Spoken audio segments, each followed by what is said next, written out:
मानिक टगोर जी, रेवंत रेड्डी जी,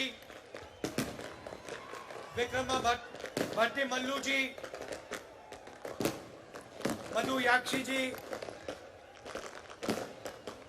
दामोदर नरसिम्हा जी, जन्ना रेड्डी जी, पोन्नला जी, शाबिर अली जी, जीवन रेड्डी जी, उत्तम रेड्डी जी, मोहम्मद अजहरुद्दीन जी, जग्गा रेड्डी जी, भाइयों और बहनों, कांग्रेस के हमारे प्यारे कार्यकर्ता, प्रेस के हमारे मित्रों, आप सबका यहां बहुत बहुत स्वागत, नमस्कार।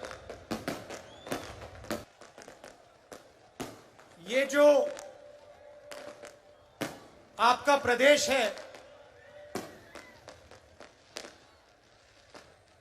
नया प्रदेश है, तेलंगाना, ये आसानी से नहीं बना था। इस प्रदेश को बनाने के लिए तेलंगाना के युवाओं ने, तेलंगाना के माता ने अपना खून, अपने आंसू दिए थे। और ये प्रदेश किसी एक व्यक्ति के लिए नहीं बना था, ये एक सपना था, तेलंगाना के जनता का सपना था। 8 साल हो गए। मैं आपसे पूछना चाहता हूं, तेलंगाना का जो सपना था, प्रगति का सपना, उस सपने का क्या हुआ? पूरा तेलंगाना देख सकता है कि एक परिवार को जबरदस्त फायदा हुआ, मगर मैं आपसे पूछना चाहता हूं, तेलंगाना की जनता को क्या फायदा मिला? क्या आपको रोजगार मिला? आज यहां पर किसानों की विधवा स्टेज पे हैं, रो रही हैं। ये किसकी जिम्मेदारी है? और ये अकेली नहीं है, ऐसी तेलंगाना में हजारों बहनें हैं जिनके पति ने आत्महत्या की। किसकी जिम्मेदारी है? सपने को पूरा करने के लिए आपने अपना खून, अपने आंसू दिए, आप लड़े, मगर हम भी आपके साथ खड़े थे।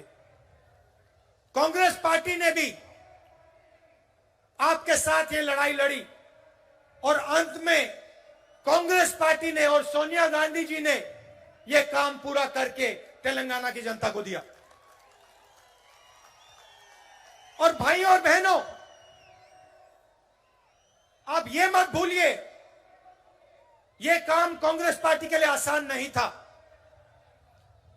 कांग्रेस पार्टी को नुकसान हुआ, हमें मालूम था कि हमें नुकसान होने जा रहा है, मगर हम तेलंगाना की जनता के साथ खड़े हुए और हमने मिलकर, आपके साथ मिलकर आपको नया प्रदेश दिया। आपने सोचा था कि तेलंगाना की जनता की सरकार बनेगी, किसानों की सरकार बनेगी, मजदूरों की सरकार बनेगी, गरीबों की सरकार बनेगी। पता लगा जनता की सरकार नहीं बनी। आज तेलंगाना में कहा जाता है कि चीफ मिनिस्टर है, मगर ये चीफ मिनिस्टर नहीं है, ये राजा हैं। राजा और मुख्यमंत्री में क्या फर्क होता है? मुख्यमंत्री जनता की आवाज को सुनता है, राजा जनता की आवाज को नहीं सुनता है। राजा जो करना चाहता है वो कर डालता है। मुख्यमंत्री लोकतंत्र में भरोसा करता है, मुख्यमंत्री जनता की बात सुनकर निर्णय लेता है। राजा को लोकतंत्र से कुछ लेना देना नहीं। जो राजा के दिल में आता है वो राजा कर देता है। यह फर्क है। छत्तीसगढ़ में हमारी सरकार है।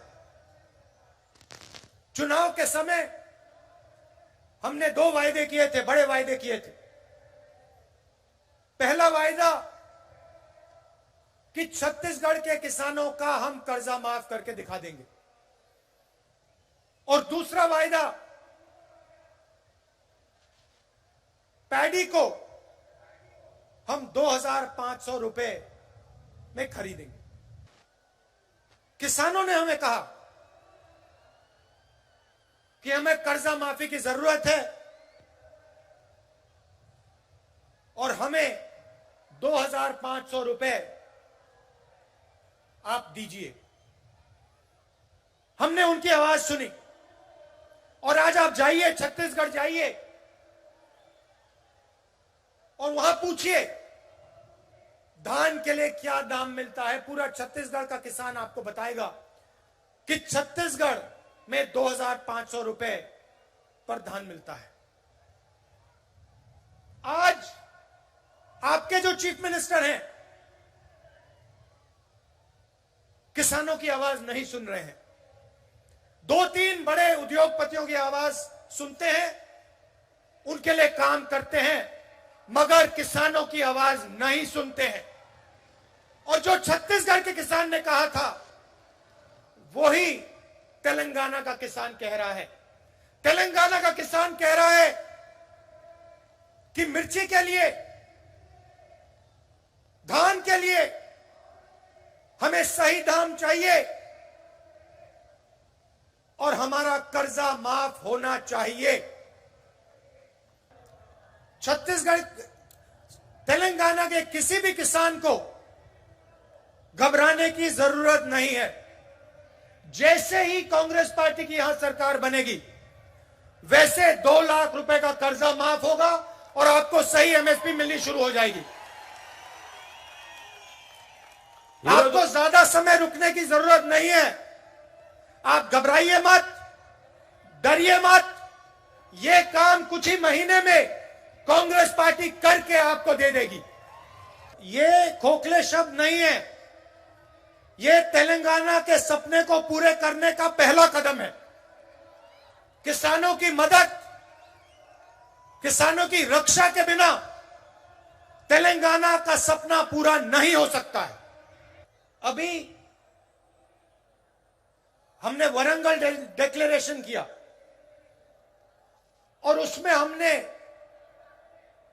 तेलंगाना के किसानों से वायदे किए। मैंने कर्जा माफी की बात की, एमएसपी की बात की,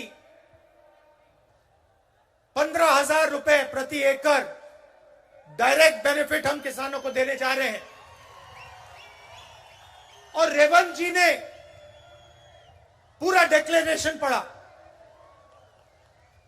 यह सिर्फ एक डिक्लेरेशन नहीं है, यह किसानों के लिए कांग्रेस पार्टी की गारंटी है। तेलंगाना के हर किसान को यह डिक्लेरेशन पढ़ना चाहिए। और जब आप इस डिक्लेरेशन को पढ़ेंगे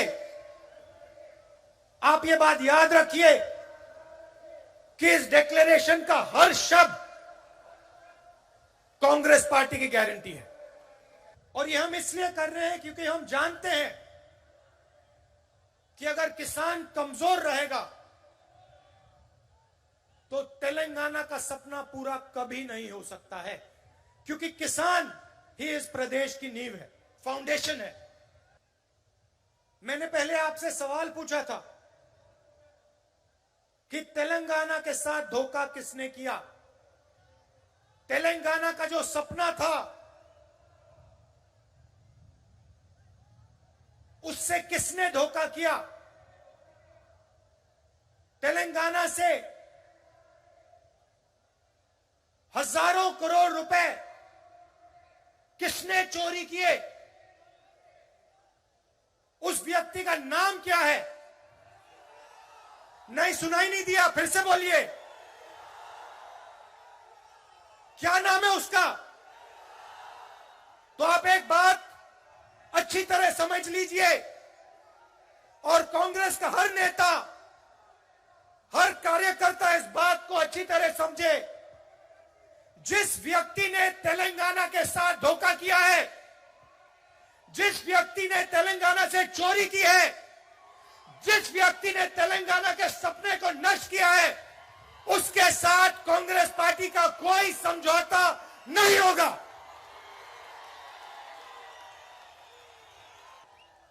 और अगर यह सवाल आज के बाद किसी भी कांग्रेस नेता ने उठाया, उसको हम कांग्रेस पार्टी से बाहर कर देंगे।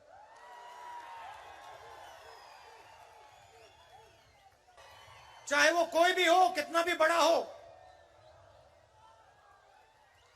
उसको हम पार्टी से बाहर कर देंगे। आप अगर किसी भी कांग्रेस पार्टी के नेता को टीआरएस से समझौता करना है, तो या वो टीआरएस में चला जाए या फिर बीजेपी में चला जाए।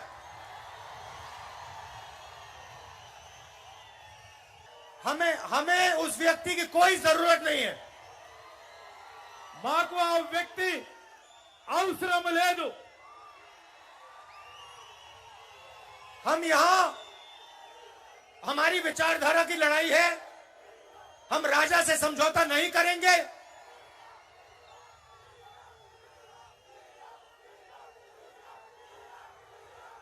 हम टीआरएस को चुनाव में हराएंगे, टीआरएस को चुनाव में हराएंगे और सीधी कांग्रेस पार्टी और टीआरएस की लड़ाई होगी। और एक बात और याद रखिए, जिस व्यक्ति ने तेलंगाना के सपने को नष्ट किया और तेलंगाना के किसानों से, मजदूरों से, युवाओं से लाखों करोड़ रुपए चोरी किए, उसको हम माफ नहीं करने वाले हैं। और चुनाव के समय जब टिकट का सवाल उठेगा, और ये सब नेताओं को अच्छी तरह बात सुननी चाहिए, जब चुनाव के समय टिकट की बात उठेगी, तो जिस व्यक्ति ने जनता की लड़ाई लड़ी होगी, उसी को मेरिट बेसिस पे टिकट मिलेगा। चाहे आप कितने भी बड़े हो, आप कोई भी हो, अगर आप किसानों के साथ नहीं खड़े थे, अगर आप गरीबों के साथ नहीं खड़े थे, तो आपको कांग्रेस पार्टी का टिकट नहीं मिलने वाला है। सोनिया जी ने जब तेलंगाना आपको दिया, उसके पीछे एक सपना था। तेलंगाना की जो आवाज थी, उसको सुनकर सोनिया जी ने आपको प्रदेश दिया था। और प्रदेश इसलिए दिया था क्योंकि वो चाहती थी कि जो आपका तेलंगाना का सपना था वो पूरा हो। वो सपना आपका है, सोनिया जी का है, मगर मेरा भी है। और उस सपने को मैं आपके साथ पूरा करना चाहता हूं। तो जहां भी मेरी जरूरत होगी, जहां भी आप मुझे बुलाना चाहते हो, जहां भी मैं तेलंगाना की मदद कर सकता हूं, मैं करने को तैयार हूं। यह सिर्फ आपकी लड़ाई नहीं है, यह सिर्फ तेलंगाना के किसानों की, युवाओं की लड़ाई नहीं है, यह कांग्रेस पार्टी की लड़ाई है और ये मेरी लड़ाई है। मैंने पहले कहा था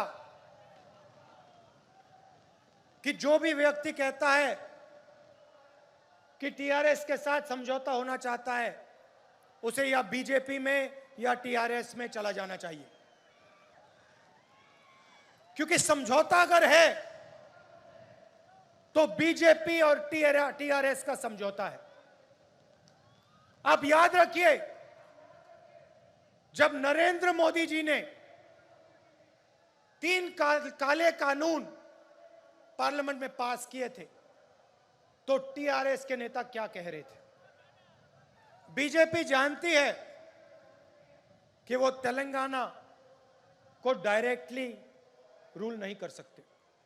वो जानते हैं कि तेलंगाना में उन्हें रिमोट कंट्रोल की जरूरत है, कि कांग्रेस बीजेपी से कभी समझौता नहीं कर सकती। इसलिए बीजेपी चाहती है कि तेलंगाना में टीआरएस की सरकार रहे। और सबूत यह है कि तेलंगाना के चीफ मिनिस्टर जितना भी पैसा चोरी करना चाहते हैं कर सकते हैं, और बीजेपी की सरकार ना उन पे ईडी लगाती है ना सीबीआई लगाती है। ये रैली किसानों के लिए थी, किसानों को भरोसा देने के लिए थी, वारंगल डिक्लेरेशन के लिए थी। हम चाहते थे कि तेलंगाना के किसानों को मालूम हो कि कांग्रेस पार्टी एक साथ उनके साथ खड़ी है और उनकी पूरी मदद करने जा रही है।